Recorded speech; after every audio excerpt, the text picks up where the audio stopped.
Joe Hockey was the ambassador to the United States from Australia. He was instrumental during the Trump administration. You obviously saw his success because Australia was one of only a couple of countries to receive a state visit. He was intimately involved in all of that. He's had meetings in the Oval Office. He's had private time on the golf course. He well and truly knows Donald Trump very well. He's part of our coverage of the American election, specifically the conventions that will start this week with the Republicans and then the Democrats a little later. And I'm pleased to say we get the chance to talk for the first time this cycle now, but I'm sad it's on a day like this. Joe, the reaction of Trump in the moment, I just can't, it's an inelegant way to put it, but you know me to be so at times. The balls this bloke has, that when he's been shot at, when he doesn't know what's going on, but still stands up with blood on his face and says, fight, fight, fight. This is a bloke who they've tried to bankrupt, jail, and someone tried to kill him, and that was his reaction. What does that tell you about the bloke you know better than all of us? Well, it confirms what I know, Paul, that Donald Trump is a strong man. Look, I've spoken with him about this sort of event possibly occurring. When, the first time I played golf with him, and, he pointed out all the golf carts and all the security. He was bemused by it, if you like, all the security around him as president. And, I think he thought that this was a very real risk for him. His reaction was, these buggers are not going to get me down, and they're not going to get you down.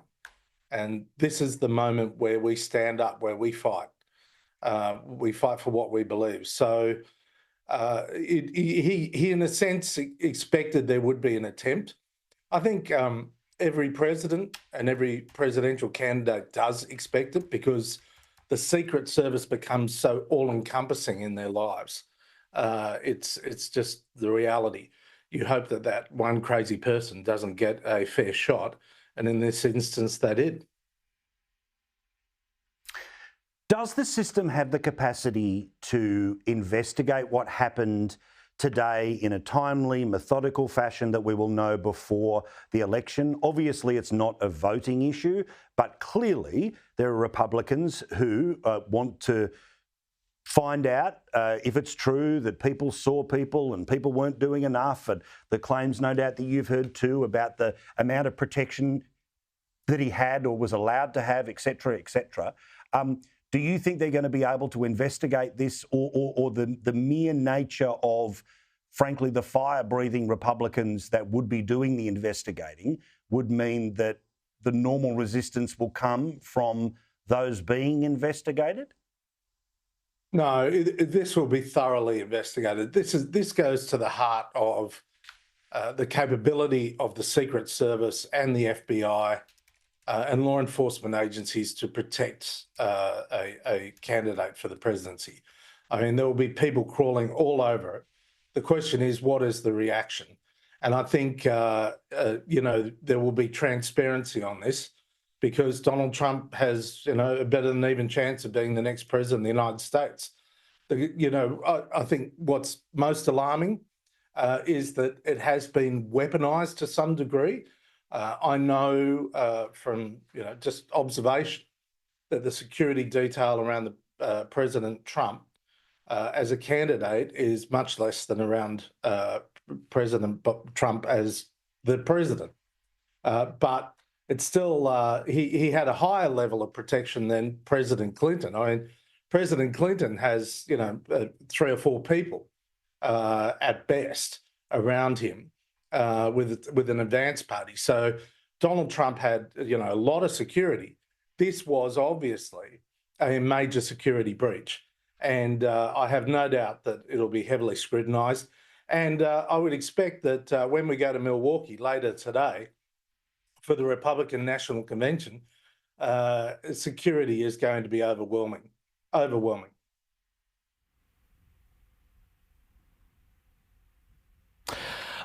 Joe Hockey, James Morrow here in Sydney. Just wanted to ask about, you know Donald Trump and you know his personality, and I think we all, know it by proxy through watching him on TV. This issue of security, there's obviously going to be a big call for a lot more security around him. And yet at the same time, Trump really thrives on getting that contact with the crowd, getting energy off of the crowd, and all of these sorts of things.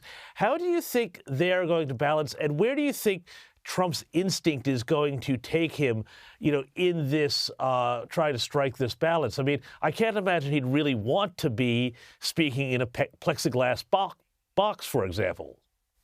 No, he won't. And his next appearance will be at the Republican National Convention, which is, a very controlled atmosphere.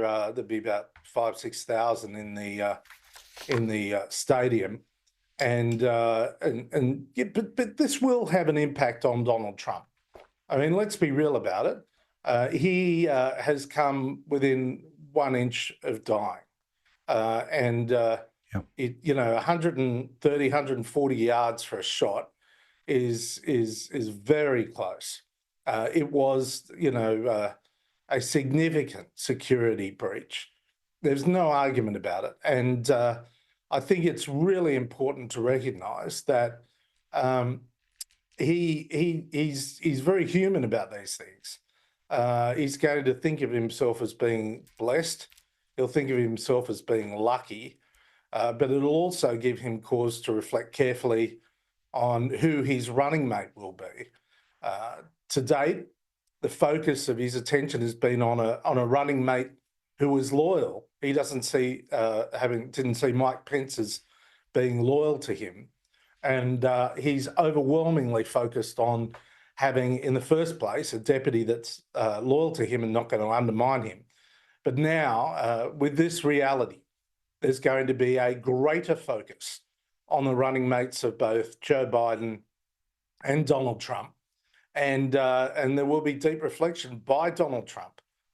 Because I'm sure he hasn't made the final decision on who he's going to announce as his vice presidential candidate later this week. Yeah, I mean, again, I'm not going to play a psychologist on television, but I think it's completely correct what you just said about an insight into him as a human being, and all of us. I mean, when something as profound as something like this happens, there are some people who sort of become completely tranquil. There are others that just maintain the rage or even find a new form of it. We saw what happened in the initial moment. We'll see what happens into the future, as no doubt his kids, his wife, people start to tell him that, hey, that was close, and every day since is crazy, and it's going to be wild to see. Last one here, Joe, and I'm not going to ask you who's going to win, but I do want to ask you this question, which was, so right now on the national polls, Trump's up by 2. Doesn't really matter what the national polls say. It's all about the swing states. He's winning in all the swing states that he needs to, including Pennsylvania. Closest gets is places like Michigan, and even then, it looks like, according to Real Clear Politics, he's up by 1 point there. That said, 538, they run these little funny machines to work out the different cycles of what could happen, and they say it's 51 scenarios where Biden wins and 49 scenarios where Trump wins. We saw that after the meltdown of Biden at the debates, these numbers didn't fall by 10%, and presumably the number of people who hate Donald Trump don't automatically love him as a result of this. What does it tell you about American politics if a candidate is shot at and survives, yet nothing happens to their polls about the wider politics? Well, division in America is deeply entrenched, and it's based on overwhelmingly policy differences rather than personalities. I mean, the danger in Australia and elsewhere in the world is all you see is, the stark differences in the personalities between the candidates. But what entrenches their support and the support of their parties are the policy differences. There are deep policy divisions between the Democrats and the Republicans on tax, on tariffs, on immigration, on abortion, on gun ownership and gun law reform. There are deep divisions in international relations, in manufacturing, in regulation, in climate change. And that's what hardens the base. What the base looks for is a strong, powerful advocate for the policies that they want. In various elections, it was hard, for example, in the UK to tell the difference at the end between the Tories and the Labor Party on, both wanted to nationalise the railways, for example. Well, that doesn't occur in the US. And so when you look at the deep policies, it means that the people are not going to move in their votes. The next step up is to look at the swing voters.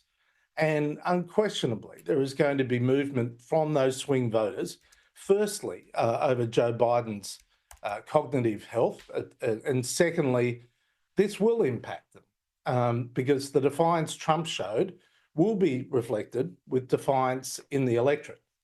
But the third key factor in American politics is whether people are fired up enough to go out to vote. And this is the key point to watch. The Democrats were really worried that their voters were not going to go out to vote for Joe Biden after that debate. If Joe Biden loses just 1 in 12 votes from 2020, then not only does he lose the election to Donald Trump, but they'll lose 40 seats in the House. If Donald Trump simply gets the same vote that he got in the last election, then he wins the presidency under those circumstances. And this is the point. I don't believe Donald Trump has lost a single vote from 2020. And in fact, he will build it. He will build his vote from 2020, which was the second highest ever vote for a US presidential candidate. I think now it's becoming clear that the same people that turned out to vote for Joe Biden in 2020 aren't motivated this time. Well, some of them are literally trying to get him off the ticket. This is why we love talking to you, not just your knowledge of inside baseball, but your capacity to explain it to simple folks like me. I really appreciate it. I appreciate your insight. I'm always glad that you're part of the team, and we'll see you all week and all campaign long here on Sky News. Thank you, Joe. Thanks very much, Paul. Joe Hockey, of course, the former ambassador to the United States, former treasurer and a very good man. Of course, Bondi Partners is what he does now with his relationships between Australia and the United States.